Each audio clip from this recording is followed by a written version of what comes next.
Ce dimanche 5 novembre 2023, les fidèles téléspectateurs de 7 à 8 pourront découvrir les bouleversantes confessions de Gabriel Attal, ministre de l'Éducation nationale, qui a vécu du harcèlement scolaire au collège. Un moment marquant de son existence qu'il a accepté d'évoquer en toute transparence face à Audrey Crespo-Mara dans l'espoir de sensibiliser davantage ses concitoyens sur le sujet. La suite après la publicité depuis la médiatisation de certaines affaires qui ont fini en drame, la lutte contre le harcèlement scolaire est devenue l'une des priorités absolues du gouvernement français. La preuve est en septembre dernier, Elisabeth Borne, la première ministre épaulée par Gabriel Attal, le nouveau ministre de l'Éducation nationale a présenté un plan interministériel pour lutter contre ce fléau. Des annonces fortes ont notamment été faites comme la confiscation du téléphone portable de l'élève harceleur ou encore l'aménagement de cours d'empathie au sein des établissements. Ce dimanche 5 novembre 2023, le trentenaire à l'ascension fulgurante a accepté d'évoquer son parcours face à Audrey Crespo-Mara aux commandes d'un nouveau numéro de 7 à 8 sur TF1. L'occasion pour Gabriel Attal d'aborder un thème bien personnel qui concorde malheureusement avec l'actualité, le harcèlement scolaire dont il a été victime lorsqu'il était collégien.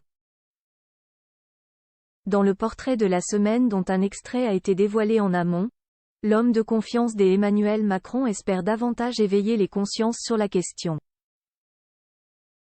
Ce témoignage très personnel et étoffé de multiples souvenirs douloureux, est une première pour le jeune ministre.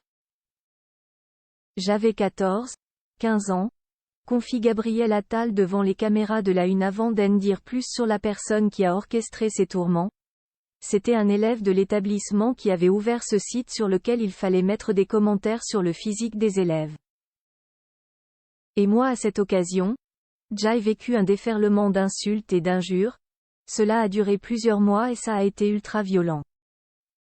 Quel a été l'élément déclencheur ?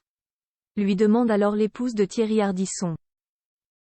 Des insultes homophobes constantes, une délicate question qui oblige ainsi son interlocuteur à se replonger dans de terribles souvenirs.